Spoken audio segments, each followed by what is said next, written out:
somewhat limited by the amount of memory that my computer, or the brain of the camera, how much information it can store. And so those are two limiting factors that limit the length of this.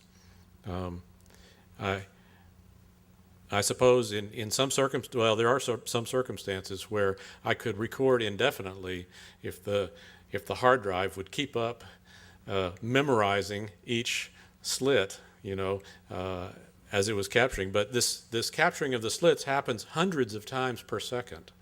So it's really an incredible amount of data that's being dumped into the computer.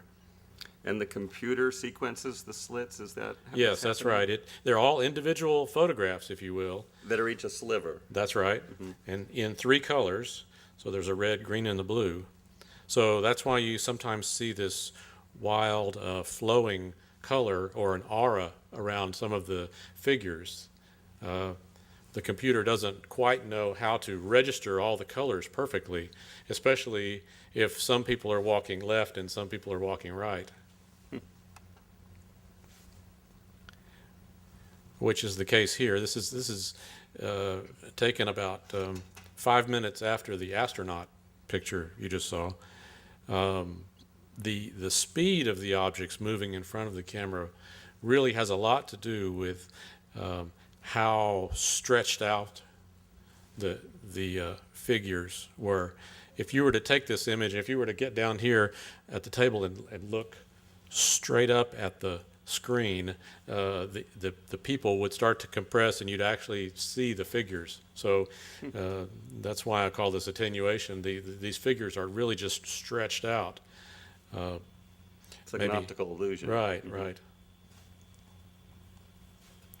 So at some point I wanted to try to control what I was getting. Up to this point I had just gone out in real life and captured anything that was moving, and I wanted to control it more and create something actually in the studio. So I began this study of flowers, and I knew I had to make the flowers move, so I created a little turntable that would spin the flowers around. So in effect, you're seeing the flower from all different points of view and at different points in time, which sounds a lot like cubism. Doesn't look like it in this No. case. And then I invited a model to come into the studio, and I found that this was very interesting. I mean, you can distort a flower, and everybody will say, "Oh, isn't that nice?" But once you start distorting the human figure, then you get a completely different or visceral reaction. And and I'm using the word distorted because it looks distorted to us, but I really think that this is not distorted at all. I haven't manipulated this image in any way. The only thing I've manipulated is the rules about how a camera works, right? So this is a reality. This is the figure over time in a certain space with a certain lighting, et cetera, and the figure is moving. So you can. These are more recent studies, the same series called Temporal Form. I started to get interested in water very early on because the interesting thing about water is, of course, it's colorless, and you only see water as a reflection of something else. So and then along with this idea that still things are blurred and moving things are clear, water gives this wonderful mix of the imagery. And the thing I like about it is that you still recognize it as water. You still, because it's photography, because you see the detail and everybody's familiar with what water looks like, you still instantly recognize it as water. And yet there's another part of your brain that says, there's something not quite right here. And you kind of go back and forth. This is the piece that's on exhibit in the gallery here, and What were you photographing? This was a creek in Montana, And the horizontal stripes are basically the rocks underneath the creek, and the water is just moving that image around. This is down at Mustang Island. Again, reflections of things that are not the water and moving those. Reflecting in the water. Right. This is a very early water piece, the source of the San Antonio River there at Incarnate Word as it bubbles up out of the ground. There's even the green stuff on top is the leaves moving around in the wind on the other side of the creek. So this March, I exhibited this piece at Luminaria, and I had never done anything this big before, nor this sculptural, so it was quite a challenge to put it together. It's 100 feet long, and it's all one continuous photograph. It's about 4 feet tall. We've got some details here. This is the San Antonio River, all taken with the slit scan camera, and you can see little waves here and there, and occasionally you'll see a leaf, a very clear, very, in the middle of this abstract water wavy stuff, you'll see a leaf or a twig float by, and it's an absolute shock to the system to see something so realistic in this otherwise abstract stream. And there it is, the piece de resistance of Luminaria. Congratulations on this very ambitious project. Thank you. And thank you, Ansen. Okay, thank you.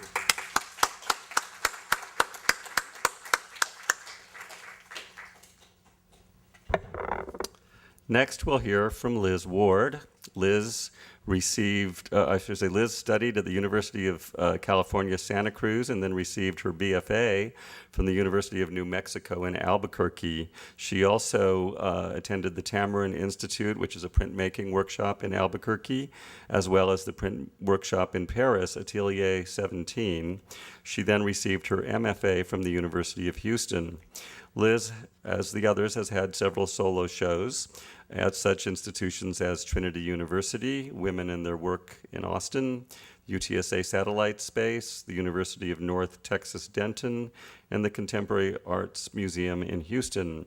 Liz's work is represented in Houston by the Moody Gallery and in Dallas by Dunn & Brown Contemporary, and she is on the faculty at Trinity University. Please welcome Liz Ward.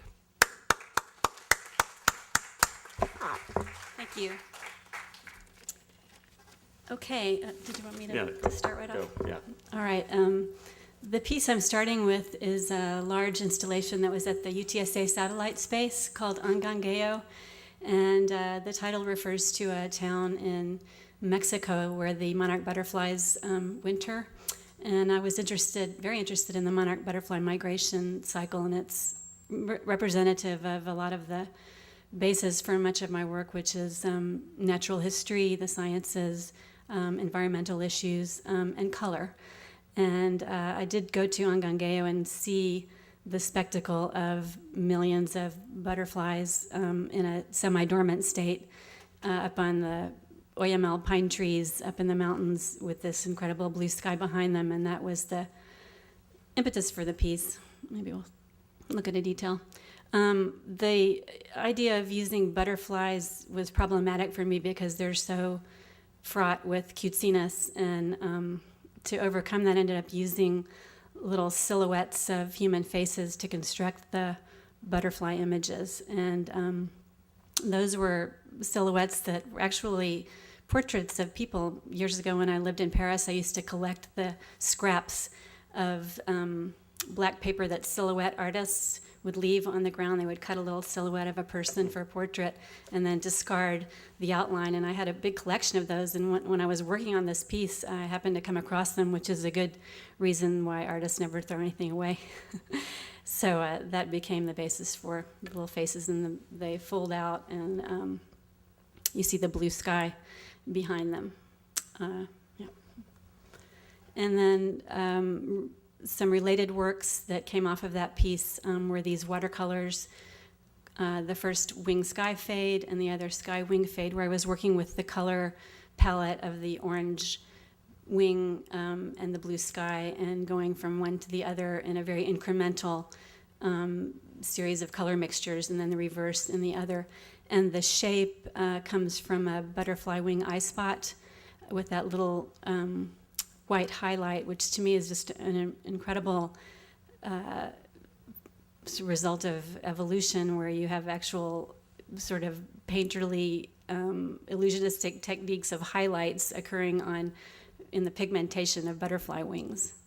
So that's where that shape comes from. Could you tell us a little bit about these color sequences and where that interest comes from? Well, I've been working with watercolor for a long time and getting more and more complex in color mixing strategies. And I had been working with the idea of an incremental change in a lot of imagery, which I didn't really bring too much of, but I would go from dark to light and to disappearing, fading in a real carefully constructed sequence. And then I started adding a color shift within that. And they come from certain aspects of the subject matter, the colors of the sources. But I'm really interested in eliciting visual pleasure in my work and the viewers, and I find that color is the best way for me to do that. I did a series of works based on aquifers, probably as a result of living here in San Antonio, the only place I've ever lived where people really know where their water comes from. I happened to come upon an image of an aquifer in the newspaper and thought, that looks like one of my pieces. So I decided to start working with that imagery. And some of them are made up and some of them are very specific aquifers. And I'm interested in them as images of underground sources of water. Also the metaphorical implications of that imagery is interesting to me. And these are the minor aquifers. These are large watercolors that are a lot less controlled than most of the work you've seen so far, where I'm really... Yeah, I was just going to ask, are these based on specific images, or are you creating them from scratch? I did look at images of maps of the minor aquifers of Texas. There is a lot of data on that, and then I made them up. I picked the color mixtures, and in a way that was uncharacteristically spontaneous for me, just started flinging about water and letting the color dry in patterns, and then working back into the patterns to create the shapes of the aquifers. And this is a large public art piece that I did in collaboration with my husband, Rob Zabel, and another artist, Anthony Shumate. It's at the University of Houston in Sugar Land. And it was a tricky space to work with, three-tiered rotunda. I mean, it offered a lot of interesting possibilities. It has natural light coming in from the top. And the site of this building is right on the Brazos River, so that became the subject of the piece. It's called Brazos Trace, and the idea was sort of tracing the path of the Brazos River through Texas from its source up in the Canyonlands, and that's the top tier as it moves down through cotton country and finally to the sugarcane country. And so it has levels of history. There are maps embedded in there of historic Spanish maps of Texas. The idea of the river as a migratory corridor is included in images of wildlife. So it has a lot of references to different ideas about the Brazos, and it really tried to respond to the architectural characteristics of the building by being circular, so that you have to involve your body and turn around and look up to really see the whole piece. And the idea is that as the sun moves across the building throughout the year, the shadows and the light comes through those little cutouts of the raptors on the top and makes different patterns on the floor. So it's very interactive with the building. And this is a watercolor that was just a spin-off of that project at Brazos Stones and Pools. So working with the cotton cell plant imagery, the idea of the pools from the Canyonlands and so on, all fused together in a large watercolor. And then this is one of a series of 4 large oil paintings. I hadn't worked in oil in many years, and was on leave for a semester a little while back and got to make some oil paintings. They require kind of continuity of time in the studio that my teaching schedule interferes with typically. So being away from teaching really helped me to get these done. And they have a lot to do with where I live, which is in Castroville on the Medina River. So I'm looking at that river a lot and driving through the farmland and looking at all those horizontal lines of the crops going by, and thinking about wave patterns and rivers seen from above, and so sort of a scale shift of thinking of a river macroscopically, looking at it from above like a map, and then the lines above and below it have to do with wave structures. Also thinking about light on water and artists like Monet and trying to work with that very difficult and complicated aspect of visual perception of light on water. And here are two others. Ended up naming them after rivers that had significance for me. The Brazos, which we just talked about, the San Juan in the Canyon Country, Utah, where I did some great float trips back in my youth, and the Medina, of course, and what's the one previous? The Sabine, yeah, that's the river dividing Texas and Louisiana is where I'm from. And then some other watercolors, and these are made by placing stones in pools of liquid, and so the stones leave a kind of an imprint in the watercolor pool. And the title Tantric Eddies kind of refers to my interest in yoga and Eastern art and tantric art in particular, and some of the patterns in the background come from tantric art representations of water. And these are similar works. The long linear element is, I think, the Mississippi River. I wanted to tell Justin that my great-grandfather was actually a steamboat captain on the Mississippi River. And I had never connected that with my work until you were speaking about it, so maybe there's some deep significance there. And anyway, the stones going into the pools, the flower shapes, in my case, are not flowers either. They are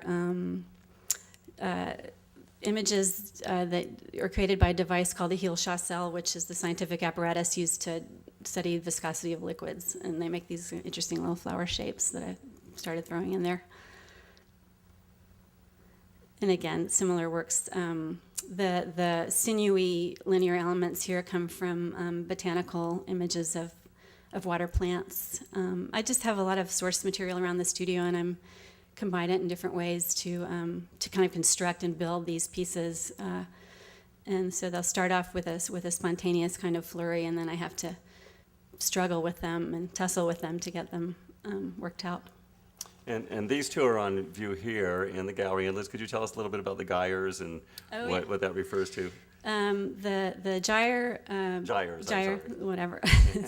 Well, as I mentioned earlier, I do have some environmental content running through the work, and I started reading about the Great Pacific Gyre, which is a really alarming thing to learn about. It's sort of the place in the Pacific Ocean where all of the world's plastic refuse ends up, thanks to the world ocean currents, and it's just an enormous eddy with just unbelievable amounts of plastic swirling around, and it's a pretty horrifying thing. So I was reading about that while I was making these pieces and trying to relate them to this environmental and increasingly overt environmentalism in the work, and connected the two in that way. And flotsam as well, thinking about all the crap that's floating around out there.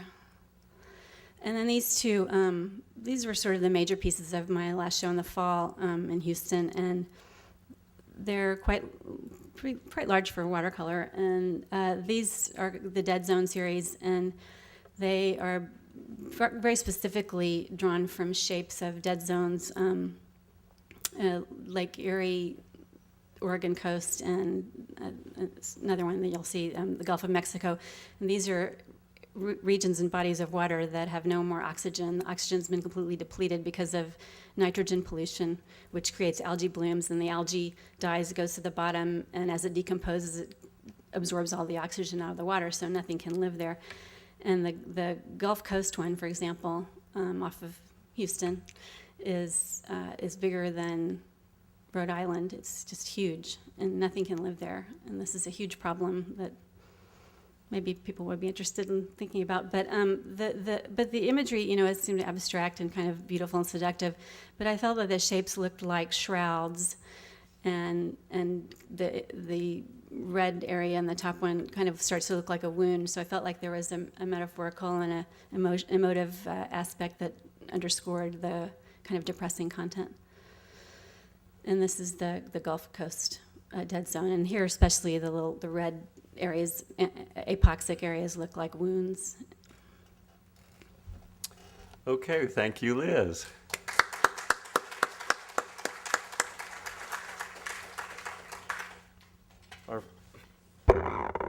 Our final speaker, Liliana Wilson, was born and raised in Chile.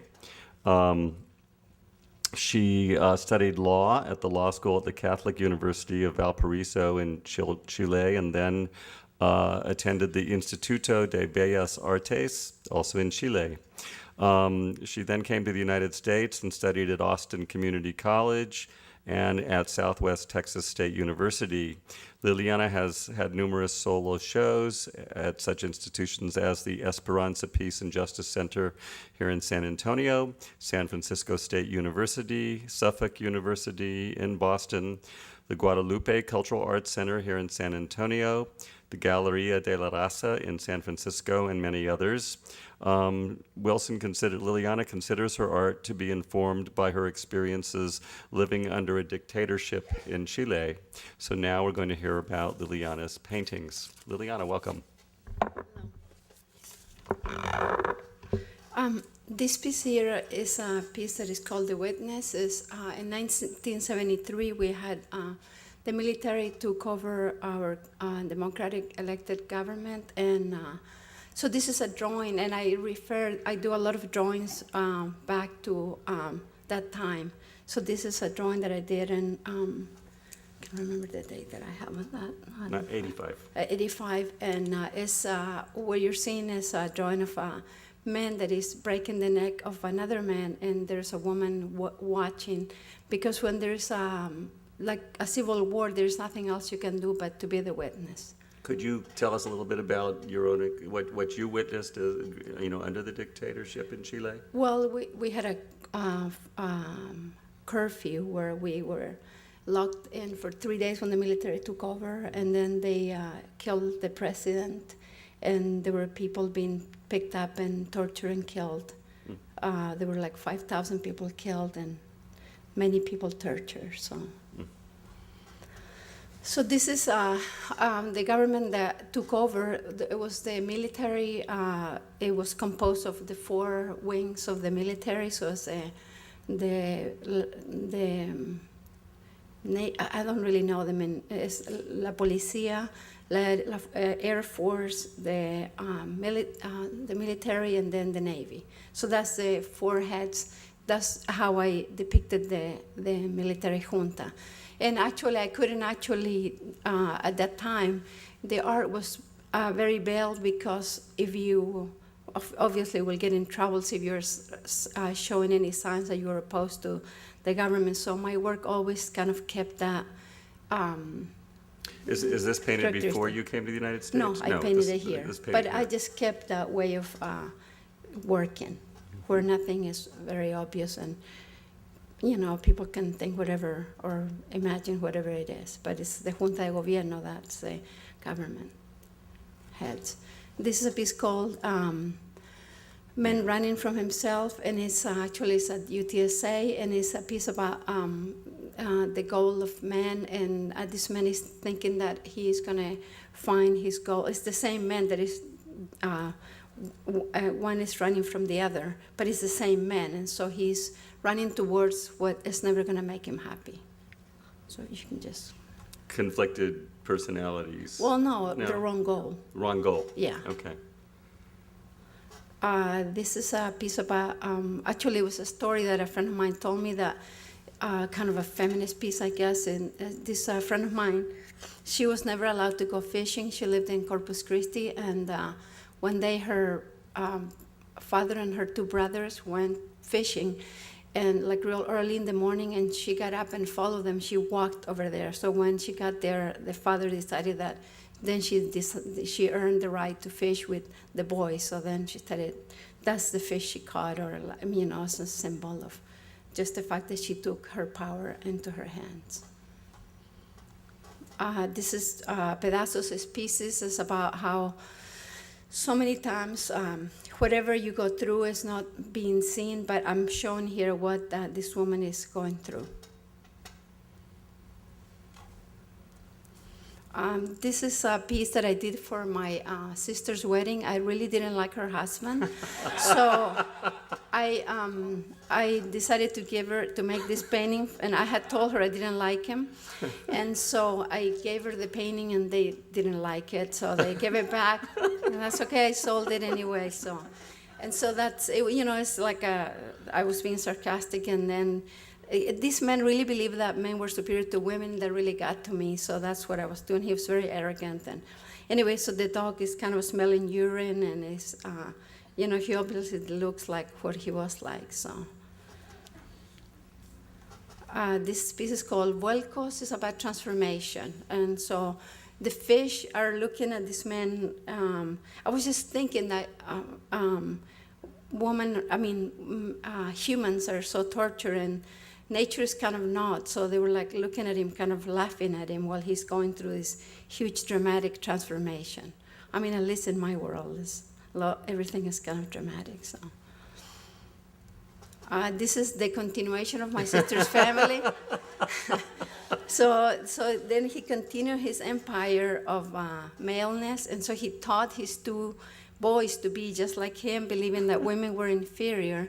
And, it's also about satire about Latin America and trying to be European, the But is that another young boy in the foreground, though? Yeah, but the young boy with the fish, he's not going to be like his brothers or his father. So I just wanted to, make that clear that I don't believe that all men think that way, hopefully. So that's why I painted him in there. But anyway, it's just kind of like a little bit of a joke. The two dogs are protecting his empire, and everybody is obeying him and his ways. And the girl in the middle in the back doesn't believe any of this. And so the ones that are saved is the boy and the young woman in the back. This is the piece that I have in the show, and it's a piece about, what I saw in Chile really got my attention not just what I saw with the dictatorship and the civil war, but when I saw growing up, the poverty and all of that. And so I feel sometimes that I'm an spectator of suffering. And so when I got here, I learned the stories of people coming here, like through the desert, and like the amounts of people that die coming over. And so I was, that's what I depicted. There are two people that are coming over here to start a new life, and they're being drowned by whoever it is. You can call them whoever it is, but either it's the policies or the people that are hired to do this job or whatever. The story is the same. They're two humans that wanted to have a better life, and they're not going to make it, and they're going to die while